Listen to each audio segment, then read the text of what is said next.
Okay, Islam Dwayne, it's March the 8th, 2020. Since I've been at Whole Foods, it's approximately 4:30. I was feeling 4 sharp pains on my running leg. And you know I jog and I walk.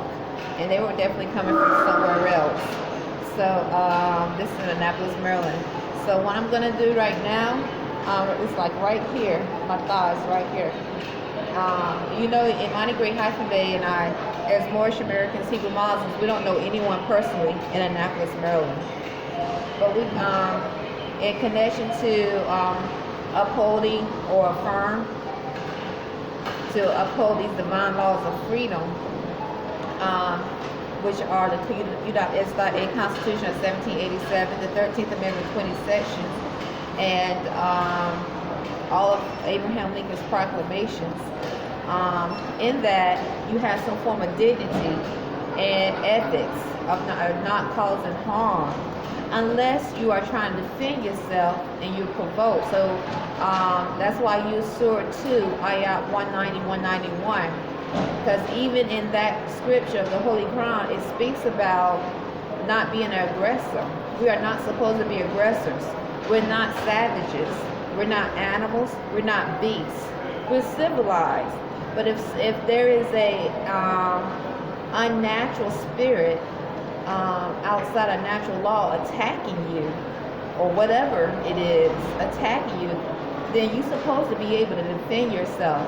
The amendments and the 10 amendments of the U.S.A. Constitution 1787 gave true American citizens the right to bear arms. And in that, you're supposed to be responsible. And so it's giving you the right to carry arms for protection in hopes that you are mentally stable. And so in that, what I do is maintain, because I don't know where it's coming from. We don't have the science of telepathy, Monty-Gray-Bey, and I, Ron Arrington-Bey. We don't want the science of telepathy. We reject it. But so I don't know where it's coming from. But what I do to counteract it is I send out a verbal prayer sometimes of protection, and sometimes mental, and I stretch.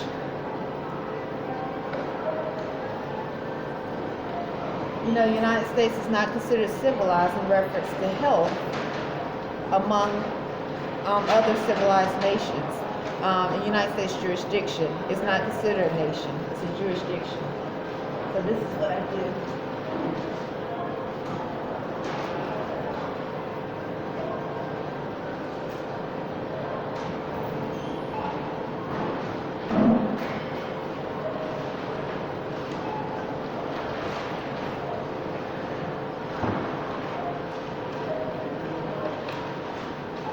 And I should say among civilized nations, not other, because being below average is definitely demonstrating that the United States jurisdiction is not civilized.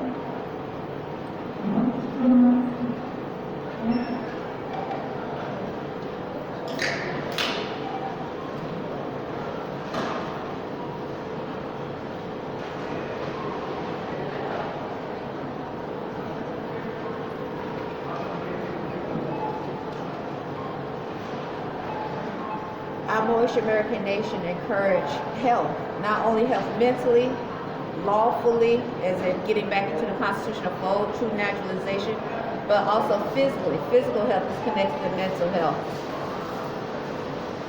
Like many foreign nations.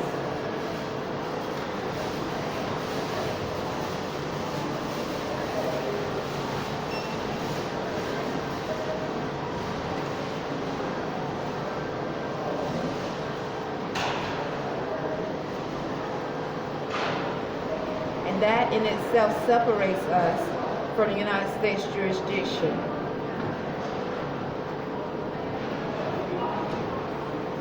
And I pray that we continue to separate ourselves through thoughts, words, and deeds from the jurisdiction that obviously encourage a low frequency and unhealthiness.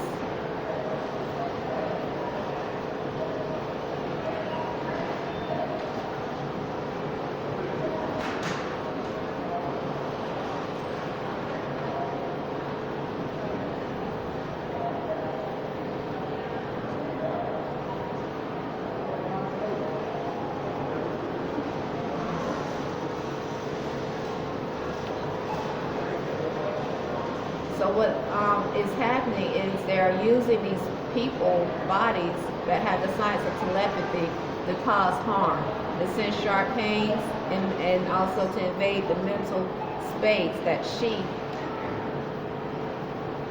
forcefully. And so that's where the statistics that you see that I demonstrate showing how mental illness is high in the United States jurisdiction. So you have teenagers committing suicide, young adults in the psychiatric wards,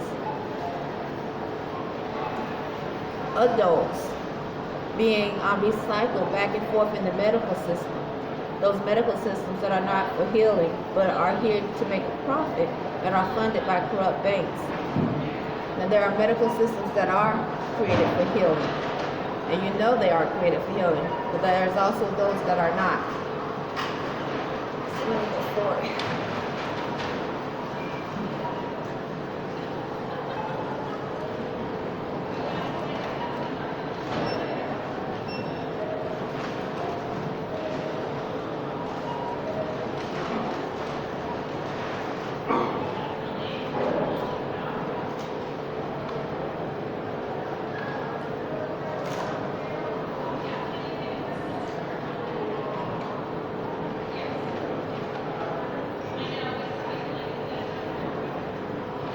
Now I'm going to go back again.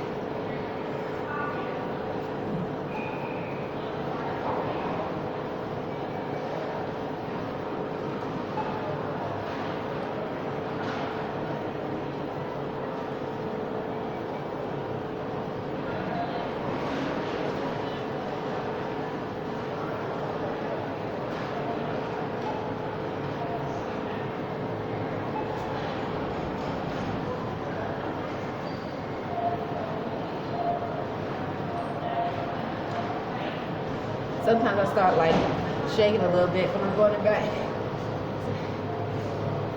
Sometimes, because I'm like actually, I did this once or twice, maybe twice a day. No, I did it before I exercised, and I stretched some after I exercised this morning. And so now I'm stretching again.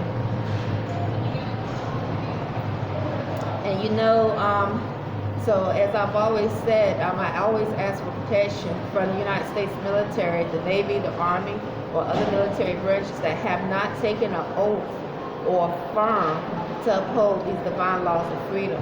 The U.S.A. Constitution of 1787, the 13th Amendment with 20 sections, and all four of Abraham Lincoln's proclamations, but are used as slaves and weapons of mass destruction by corrupt banks that cause harm and acts of terrorism upon true American citizens on this landmass. I always ask for protection from them because I know that they exist. Now, if you're not one of them, then someone asking for protection from them should not offend you. Islam. If you're not an unclean spirit causing harm, it should not offend you, right? If you have taken an oath or affirmed to uphold divine laws of freedom, or you are in the process, or you just didn't know about it, then it would not offend you.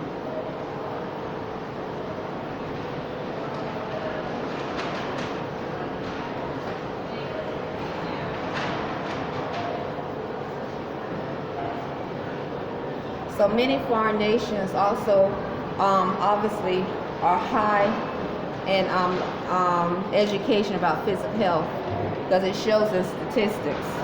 Many foreign nations, at least 32 of them more than the United States jurisdiction. And our Moorish American nation, I wish was part of the statistics, because with the teachings that we have, I would think we are too. Islam, or getting there, hopefully. We'll see. Islam. So now I'm going to read. This is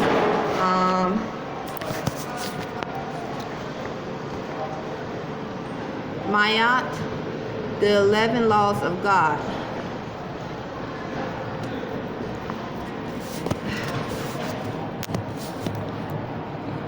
Okay, and I'm going to read but page 11. The relationship between the self and the spirit. It says, I've started, by the way. I've read of since page 1, but I'm going to just put this on the video and I post it anyway. Another underlying layer of information that we must have before we can understand the laws of the spirit concerns the relationship between the self and the spirit. It was stated that the self, which is consciousness, is self, and whose function is to will, is immaterial, and thus devoid of energy. On the other hand, spirit is material and energetic and devoid of consciousness and will. It is very important to understand this separation of functions amongst the two fundamental components of our being. To will is to activate a faculty that is devoid of matter and energy. It cannot therefore carry out the action that it signals. To speak of a weak will is to betray an ignorance that speaks volumes as to the cause of failure in life, ignorance of the knowledge of self. On the other hand, spirit, which is devoid of consciousness and will, cannot be the prime initiator of. I'm going to reread that part again. Hold on 1 second. I'm holding up the camera. 1 second. And I want to make sure. Oh, sometimes I say Allah, the universe, that the natural law. Thank you for using natural law to kill and exterminate unclean spirits. I give praise to Allah, the universe, natural law, as we raise our frequency as natural divine beings for exterminating all unclean demonic spirits. So sometimes I forgot about that, because the thought was just actually plotted, and that if you are sane in a balanced state of mind, you should be praying that way. Islam, you should be praying for extermination of something that is outside of natural law and is trying to kill and destroy all that is righteous. But you don't have to be an aggressor. We are not supposed to be aggressors. Islam. So through natural law, naturally these things are happening. Islam.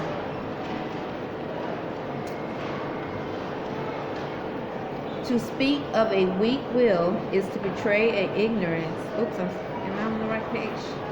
Yeah. To speak of a weak will is to betray an ignorance that speaks volumes as to the causes of failure in life, ignorance of the knowledge of self. On the other hand, spirit, which is devoid of consciousness and will, cannot be the prime initiator of its manifestations in and as the world.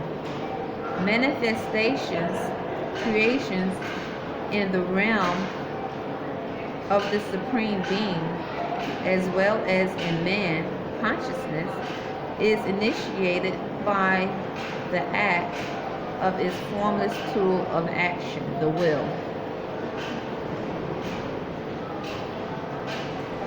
Even the idea that is carried by the will subsists in a formless, immaterial state. In repose to the will, the energy, matter, spirit, which was in a state of non-differentiation and repose, peace, is set in motion, emotion, which causes the matter to assume the form implied in the immaterial will of the self. It is important to know that while the self in man knows what it wants to manifest, what it is willing and why, it does not know how and when this will develop. In other words, so the self belongs the what and the why, and to the spirit the how and the when.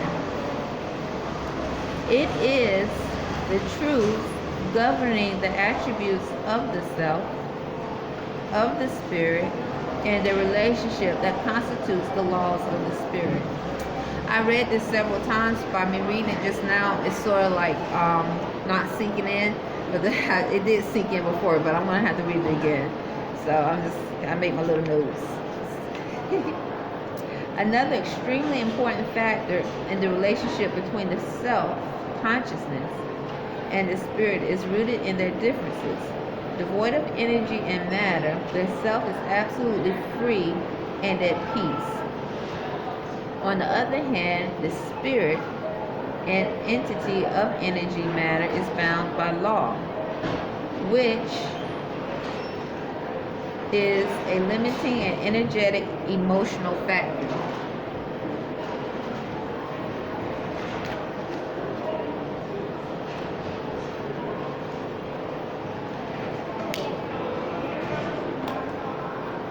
For the sake of manifestation in the world, the spirit provides bodies for consciousness, and in the process and subjects consciousness, the self, to limitation on its freedom and superimposes pain and pleasure on its peace. I'll read that part again. For the sake of manifestation in the world, the spirit provides bodies for consciousness, and in the process it subjects consciousness, the self, to limitations, the self, on its freedom.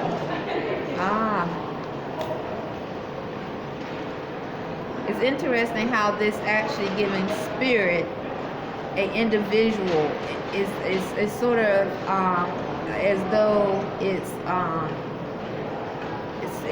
showing as though the spirit and consciousness are communicating and are actually working together. So anyway, this is interesting. Superimposes pain and pleasure on its peace. So it's saying consciousness limits itself in order to be a part or communicate or manifest with spirit. Anyway, let me continue before I sound like I know what I'm talking about. This has a defining effect on life. The self, which was not capable of having experience in its realm of origin, energy was at rest, and matter undifferentiated, comes into the world through the forms and forces provided it by spirit. And because these have the opposite effects, at first upon its nature, loss of peace, eternity, and infinity, it posits as its major striving the reclaiming of its peace, happiness, and its freedom, mastery over the emotions, the forces of the spirit and of nature. Its success in this work is crowned with pleasure and properly utilized, and its failures with pain. It is obvious that much more must be said about pain and pleasure to render the preceding statements accurate. The required insight will be giving, as we go through the various laws, what is important at this point is the realization that the self's ability to reclaim its peace once it has entered the world is the first most important accomplishment that must be secured. Islam. That's it. So I stop there. Okay? Islam, I'll talk to you later. Don't worry about forbid your wife, Islam. Oh. Yeah, I'm so broken.